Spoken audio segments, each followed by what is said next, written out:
তুই যখন বলছিস রে মা, তখন আমি কালই মল্লারপুর যাবো রে মা। আমি মল্লারপুরে গিয়ে ওকে ঠিক খুঁজে বের করবো। হ্যাঁ, ওর যখন এত কষ্ট, তখন আমি নিজে যাব তার কাছে। আমি গিয়ে তার কষ্ট লাঘব করবার চেষ্টা করবো রে মা।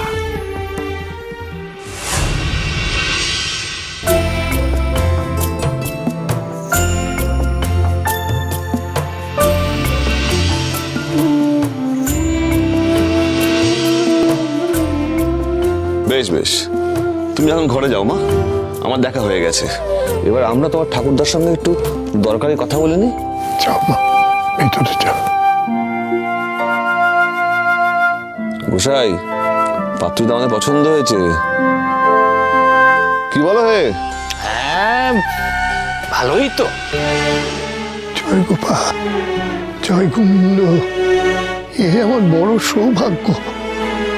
আমার রাধারানীর বিয়ে হলে, ওর ঘর সংসার ভালো হলে আমি পরম নিশ্চিন্ত পরম নিশ্চিন্ত। আপনার নাতনি আমাদের ঘরে গিয়ে সুখেই থাকবে, চিন্তার কিছু নেই। ইয়ে জামাইবাবু, এবার তাহলে দেনা পাওনার কথাটা সেরে নেওয়া যাক। দেনা পাওনা? এই দেখুন, আরে এটাই তো আসল, ঠিক কিনা? অবশ্য এতে নতুন করে বলার বা কি আছে? আপনার নাতনি, তাকে আপনি সাজিয়ে গুছিয়ে শ্বশুর ঘরে পাঠাবেন, এতে তো নতুন করে বলার কিছু নেই। তবে হ্যাঁ, সেই সঙ্গে এই বিঘে 5 চাষের জমি, আর এই ধরুন এই নগদ বর্পণ হিসেবে 200 টাকা, এটা তো না দিলেই নয়, তাই না জামাইবাবু? সামান্য ব্যাপার, আপনার নিশ্চয় কোনো আপত্তি নেই। কিন্তু এসব আমি কোথায় পাবো গোসাই? গোপাল গোবিন্দ সাক্ষী, এই ভিটেটুকু ছাড়া আমার আর কিচ্ছু নেই।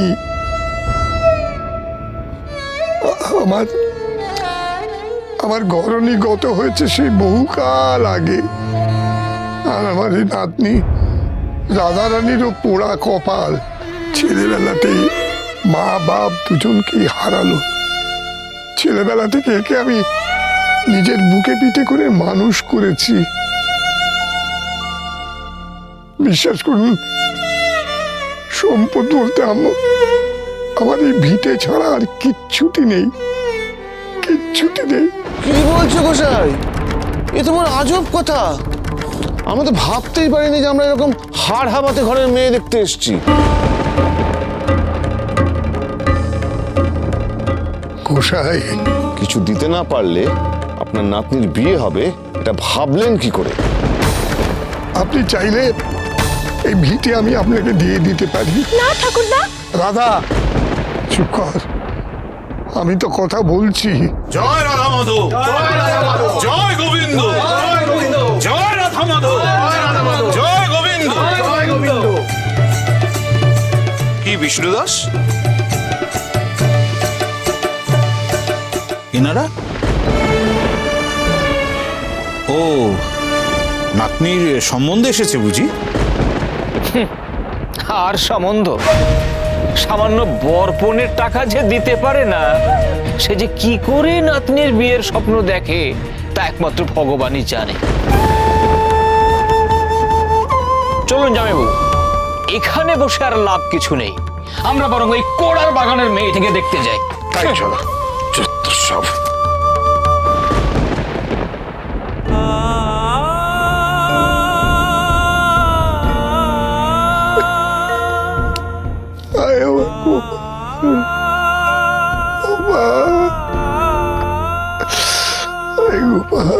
এই তো তোমার দোষ বিষ্ণু দাস, তোমার এত সুন্দর গানের গলা এখনো। আমি বলেছিলাম আমাদের দলে চলে আসতে, কীর্তন গাইতে, 4টে পয়সা পেতে। অধিকারী গোসাই, আমাকে ক্ষমা করবে। আমি তো পয়সা রোজগারের জন্য গান গাই না, আমি গান গাই আমার মনের শান্তির জন্য। তোমাদের কেবল অর্থের কামনা, আমি যে তা পারি না গো। থামো! এই যে এত বড় বড় কথা বলছো, এরপর ওই নাতনির বিয়ে দিতে না পারলে সমাজ তো তোমাকে এক ঘরে করে দেবে, সে খেয়াল আছে? তারা তারা তারা তারা মানে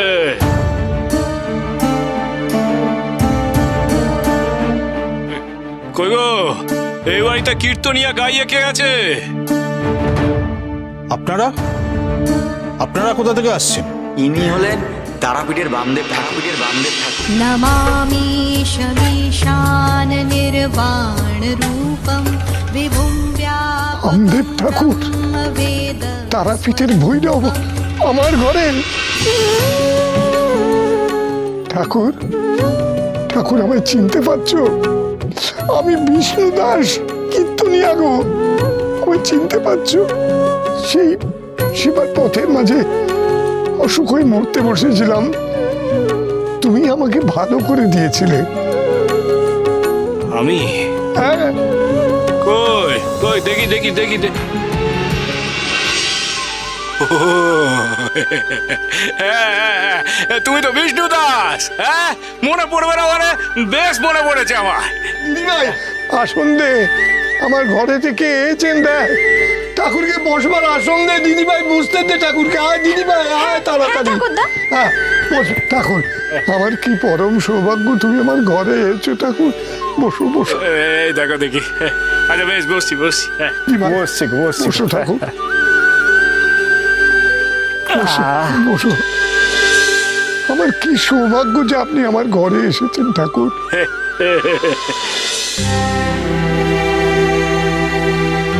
ও বিষ্ণু দাস, এইটি কে গো? আমার একটি মাত্র নাতনি রাধারানী। দিদিভাই পেন নাম কর, দিদিভাই পেন নাম কর, পেন নাম কর। এই দেখো, থাক থাক থাক এবার, ওঠো ঠিক। হ্যাঁ, রাজরানী ওরে বা, আমার বড় মা তোর মঙ্গল করবে। বিষ্ণু দাস, তোমার নাতনি তো বড় সুলক্ষণা কয়। হে বিষ্ণু গোসাই, কোন এক শ্মশানচারী সাধু তোমার বাড়িতে চলে এলো, আর তুমি তাকে নিয়ে ব্যস্ত হয়ে গেলে, আমাদের অবজ্ঞা করলে। ছি, ছি, ছি, ছি, ছি। তা কেন গোসাই, তোমরাও বসো। বামদেব ঠাকুর বড় ভালো, মস্ত বড় সাধক। না না না না, আমি কোনো কেউ কেটে নই গো। আমি বললাম গিয়ে মায়ের খ্যাপা বেটা। তা ও গোসাই ঠাকুর, এত ভূষা কিসে? বসো না, দুটি কথা বলি তোমার সাথে। হ্যাঁ, না থাক, আমরা কোনো শ্মশানচারী সাধুর থেকে ধর্মকথা শুনতে চাই না। বিষ্ণু গোসাই, তুমি কিন্তু আমাদের অবজ্ঞা করে কাজটা ভালো করলে না, কথাটা মনে রেখো। চলো সবাই। বাহ বাহ বাহ বাহ বাহ, বিচার বুদ্ধি। বিষ্ণু দাস, এই আমি এলাম বলে ওনারা বোধহয় রাগ করে চলে গেলেন। আমার উপর ওদের রাগ আজ থেকে নয় গো ঠাকুর, অনেক কাল থেকে। আমি ওদের দলে কীর্তন গাইতে চাই না বলে ওদের বড় গোসা হয়। কিন্তু ঠাকুর, তুমি হঠাৎ আমার ভিটেতে, আমার এমন সৌভাগ্য হলো কি করে? তা তা আমি ঠিক জানি না গো। আমার বড় মা যে আমাকে কেন টেনে নিয়ে এখানে এলো, তা আমি ঠিক বলতে পারবো না। তবে তবে তোমাকে দেখে আমার মনে হলো যে তুমি খুব কষ্টে আছো। আমার এখন কেবল একটাই কষ্ট ঠাকুর, আমার এই নাতনিটার একটার পর একটা সম্বন্ধ এসে ভেঙে যাচ্ছে। আমি পণ দিতে পারবো না জেনে কেউ আর এগোচ্ছে না। বাপ মা মরা মেয়েটার যদি একটা গতি করতে পারতাম, আমি বড্ড শান্তি পেতাম মনে। ও নিয়ে তোমায় ভাবতে হবে না, মা তারার উপরে ভরসা রাখো, বুঝলে? আর কালকে একবার তারাপীঠ মন্দিরে এসো, তোমার নাতনির একটা না একটা গতি ঠিক হয়ে যাবে। मोहन पीठ